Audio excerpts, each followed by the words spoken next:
Mga katambay, mga kababayan, si Kamanong po. Muli po nagbabalik para po magkomento po sa inyo. Samahan niyo po inyong lingkod dito po sa Tambayan, mga kababayan. Magandang umaga po, tanghali, hapon, gabi. Madaling araw po sa atin lahat. Sana po nasa mabuti po tayong kalagayan lahat, mga katambay. Ito po, komentuhan po natin ang Kamara sa pangunguna po na tinatawag na tambaluslos ng Vice President ay hindi po nila matanggap ang ginawa pong desisyon ng Korte Suprema na baliwalain at sinasabing napakaraming paglabag sa konstitusyon ang ginawa nilang proseso ng impeachment. Ay ang Kamara po at ang tambaluslos ay hindi po sang-ayon po sa desisyon po ng Korte Suprema. Bakit po? Kasi magpapile po siya. Magpapile po siya ng motion for reconsideration, mga tambay. Magpapile po siya. Kaya hindi po siya sang-ayon. Kaya nga magpapile siya ng motion for reconsideration Dahil nga po, hindi niya nagustuhan ang desisyon ng Korte Suprema. Pakinggan po natin, mga bayan, ang tinatawag na tambaluslos ng Vice President. Ito po siya, mga tambay. At komentuhan po natin. Sir, your reaction to the Supreme Court ruling? Well, we are in the process of reading the decision of the court. And of course, we shall respect the decision of the court, but we'll also exhaust our remedies, which is we'll also be preparing a motion for reconsideration. An MR? Yes, within 15 days of our official receipt. But it's a unanimous decision, sir, Mr. Speaker. Well, we hope that there could be probably some refinements on the decision. There's an interesting post by Justice Escuna. I mean, retired Justice Escuna. I haven't read it. No. We might want to look into it because it's very interesting. You're saying na they're rewriting the rules. Well, yes, I think they're modifying the Gutierrez and the Francisco rulings, which we actually were adhering to in the process. But nonetheless, we'll reserve that for the MR. If I may, one last, still on the same topic, are you looking at the possibility, for they said any new complaint will be filed February 6 next year. Are you looking at the possibility of another complaint? That's still too far ahead. We'll cross that bridge when we get there. Yan po, mga tambay. Tanggap naman pala niya, mga tambay. Ayon naman sa kanya, tanggap naman pala niya yung desisyon. Kaya lang, siyempre, umaasa pa siya na mabago pa yan dahil magpapile pa po sila. Kahit pa paano, siyempre, ng motion for reconsideration, kahit pa paano, para lang po masabi na tama ang ginawa nila. Pero ang desisyon naman daw po ng Korte Suprema, okay naman daw pala. Okay naman sa kanya. Kaya lang, hahabulin pa niya. Baka mabago pa ang desisyon ng Korte Suprema. Kaya lang, unanimous Napakarami po. Di ba? Mahigit 10 po ang nagdesisyon, mga tambay, na ipawalang bisa po ang impeachment ng Vice President. At hindi po ito naayon lalo-lalo po sa konstitusyon. Napakarami pong inilabag na proseso. Hindi po ba ng batas? kaya nga po mga tambay, hindi porkit ikaw ay speaker, hindi porkit ikaw ay congressman, hindi porkit ikaw ay senador, wala ka nang magagawang paglabag sa konstitusyon. Hindi po ganoon dahil po sa sobra mong pamumulitika. Hindi po ba? Dahil sino po ba ang makikinabang kung mapapatalsik po nila ng maaga ang Vice President? Hindi po ba sila ring mga politiko? At ang umuugong po dyan, mismo rin po ang sinabi ng Vice President na gustong-gusto na raw po maging Vice President ng maaga ang tinatawag niyang tambaluslos. At gusto rin daw po umano na maging Prime Minister ng bansa dahil doon po sa ginawa po nila na dismaya, di ba? Yung People Initiative, yung tinatawag na PI, di ba? Isang damukal na pera po ng taong bayan ang ginamit diyan sa mga pirma-pirma na bulyaso lang po, di ba? Dahil nga po ang dating Pangulong Duterte ay binira po ng binira yan na puro pang sariling interest lang ang gusto ng mga mambabatas diyan na hindi na sila mawala sa kapangyarihan. Hindi po ba? Naidagdag lang po natin. At yung ito pong si Tambaluslos, nakapagtataka lang po tayo. Bakit nananatili pa po ito sa kapangyarihan? Sa dami po ng ginawa po nito. Issue po, lalong-lalo po sa pagbabudget ng ating pera. Napakarami po, isang damukal po. Lalong-lalo po yung ginawa nila sa 2025 national budget. Isyong malaki po yan. Sana po sa mga darating na araw ay ilabas na rin po ng Korte Suprema ang findings at ang hatol po nila dyan na napaka-anomalya po yan. Impeachable po yan. Yung ginawa po pagpirma ng Pangulong Marcos dyan, ayon po sa ating mga matatalinong mga mambabatas. Meron po mga mambabatas na nagsabi dyan. Di po ba? Lalong-lalo po yan sila Congressman Ungab, si Attorney Vic, sila Marcoleta, sila Lambino, sila Attorney Hinlo, tapos si Attorney Sal Panelo, sila Attorney Roque, sila Attorney Trixie Cruz Angeles. Napakarami pong mga abogado na mga magagaling sa ating bansa ang nagsasabi, lalong-lalo si Attorney Topacio, di ba? Na nagsasabi talaga na napakarami nilabag, lalong-lalo sa proseso ng paggawa ng pondo ng ating bansa. Ito pong speaker at tinatawag na Vice President na tambaluslos at si Saldico. Pinangalanan po ng Vice President yan. Kaya po, gigil na gigil po nilang i-impeach talaga. Ma-impeach ng Vice President. Dahil tanging Vice President na lang po, ang talaga pong wala po silang makalkal na korupsyon. Kaya nga pinipilit nilang dalhin sa korupsyon. Di po ba? Dahil hirap na hirap po silang hanapan ng butas ang Vice President, mga kababayan. Ngayon, sa kanila po lumalabas ngayon ang mga baho ng korupsyon. Naglalabasan na po ang baho ng korupsyon nila. Sila na rin po ang nagbubunyag sa atin. Lumalabas na pong kusa, umaalingasaw. Hindi po ba? Yung mga paggawa, pagdagdag, mga dinadagdag nila sa BICAM, lumalabas na po. Itong Senado at Kongreso, kung gaano kalalaki ang lumalabas ngayon na mga sinasabi nilang idinadagdag, extraordinary. Di ba? Umaalingasaw, billion ang idinadagdag nila. Pero wala po dito tayong nakikitang investigasyon. At nananatili pa rin siyang speaker. At napakarami rin pong issue nito, lalo-lalo sa paggawa nila ng hindi naman nila trabaho, lalo-lalo nitong halalan, isang damukal na ginawa po nila na pera ng taong bayan na puro ayuda at nagamit pa umano sa halalan na hinawakan ng mga congressman ang mga pera natin. Ayuda.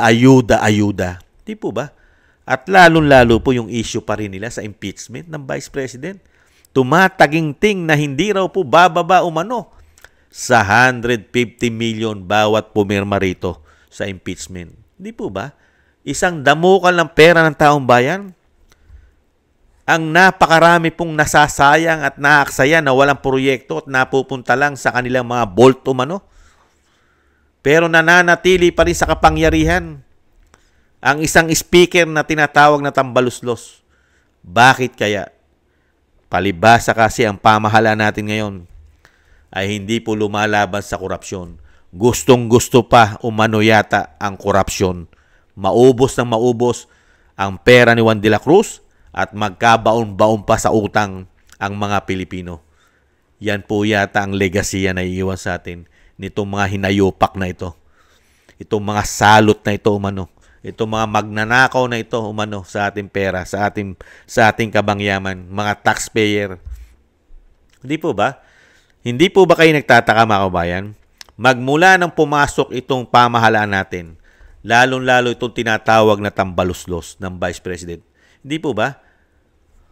Lumaganap, dumami na naman ang mga magnanakaw sa ating bansa, lalong-lalo sa gobyerno. Hindi niyo po ba napansin? Magmula nung bumalik sila at nabigyan ng kapangyarihan. Nakita niyo po ba? At nasaksihan natin umano ang isang damukal na korupsyon, pagnanakaw sa pera ng bayan umano. Hindi po ba? Grabe, no? Sila. History. Nagbigay po sila ng history sa ating bansa. Hindi po history ng build ang iniiwanan sa atin. Ang ibinibigay po sa ating history ay isang damukal na pagnanakaw umano. Mga issue ng korupsyon umano ang binibigay sa atin. Di ba nakapagtataka? 3 taon, Walang lubay na lumalabas ang alingasaw ng mga korupsyon nila. Mga baho, mga issue naglalabasan. Pero nananatili pa rin sila sa napakataas na posisyong kapangyarihan katulad ng isang speaker at may issue rin ng Senate President at lalong-lalong napakaraming issue ng Pangulo nating bansa. Pero nakatutok lang po ang mainstream media. Nakatutok lang po ang pamahalaan nila. Sanib puwersa kasama ang makakaliwang grupo umano. Mga media, mga oligarko umano. Magkakasama lahat. Mga financier, baka meron pang financier dyan ng mga pulburon eh. Yung mga pulburon lord, hindi kaya nagpipinas din niya para pabagsakin ng mga Duterte? Nagtatanong lang. Ganyan po nakita natin na saksihan. Magmula po nung bumalik sa kapangyarihan itong binagoong ang Pilipinas, ang mga Marcoses, lumaganap na po lahat ang problema sa ating bansa. Kauna-unahan po ang korupsyon, pulburon, kriminalidad, grupo ng CPP and PNDF, makakaliwa. Mga oligarko nagahari na naman sa ating bansa. Di po ba? Mga pulburon. Grabe. Kaya nga po, lalong sumama. Mabuti na ng 6 na taon, pero bumalik pa sa masama at lalong lumala pa ang kasamaan sa ating bansa magmula nung sila na ang nanungkulan. Hindi po ba? Ganyan po ang nakikita po natin. Kaya dito po, pinipilit pa rin nila. Magpapile pa sila ng motion for reconsideration para mahilot pa nila. Baka nga naman magbago pa ang desisyon ng sinasabing mga hurado natin, mga justices natin sa Korte Suprema. Hiyang-hiya naman tayo. Hiyang-hiya naman po tayo sa tinatawag na tambaluslos ng Vice President. Ang gusto po naming mawala, kayo. Kayo po ang gusto naming mawala. Masyado nyo na pong nilapastangan ang aming pera. Di umano. Grabe na po ang ginawa nyo. Wala kami nakitang malalaking proyekto sa panunungkulan nyo. Ang nakita namin malalaki, ayuda. Ayuda na may issue pa ng korupsyon. Yan ang binigay nyong legacy sa amin. Ayuda at isang damukal na pamumulitika at kasama pa sa pamumulitika, gamit pa umano ang pera ng taong bayan. Yan ang mga nakita namin. Mga proyektong inaanod ng baha. Mga pera namin na naililipat basta-basta gamit ang inyong kapangyarihan. Hindi po ba? Nakakalungkot po. Yan po mga tambay, ang isang speaker na tinatawag na tambaluslos na kahit papaano raw po mga tambay, ay tanggap naman daw po niya ang desisyon ng Korte Suprema. Kaya lang, lalaban pa rin po sila, magpapail pa rin po sila ng motion, mga tambay. Siyempre, umaasa pa sila na mahilot pa. Pero tayo, umaasa pa rin po tayo, mga tambay. Umaasa pa rin tayo na mawala na po sa pagiging speaker itong tinatawag na tambaluslos ng Vice President. Sana po'y mawala na po siya sa pagiging speaker. Mga kababayan, hanggat maaari nga, lahat sila ay mawala na sa pagiging powerful dyan sa House of Representatives. Mawala na po sila at mapalitan na nang mabawasan naman po ang sakit po ng ating kalooban at lalong-lalo po ang korupsyon na ginagawa po nila sa ating kapirahan. Yan po mga kababayan, ang isang speaker na sinasabi ng Vice President na tambaluslos na napakaraming ambisyon sa buhay, mga kababayan, na hindi naman po niya kayang manalo bilang Pangulo at hindi rin niya kayang manalo bilang Vice Presidente. Kaya gumagawa na lang po ng paraan ng hindi na talunin sa halalan. Pinakamabilis nga naman ang pamamaraan, impeachment, mga tambay. May pag-asa pa naman sila.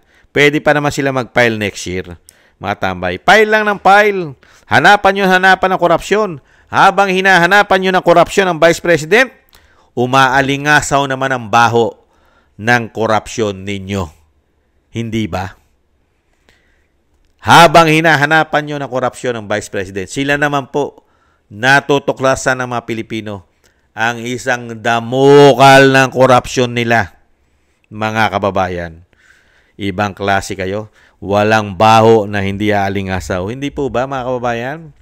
Yan po, mga tambay, ang napakagaling para sa kanila, sa kasaysayan nila, ang isang speaker na tinatawag na tambaluslos ng Vice President.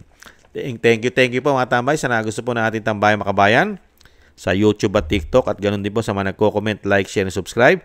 At sa ating po mga subscribers, maraming salamat po sa inyo, mga kabayan. Ingat-ingat po kayo. Mabuhay po kayong lahat.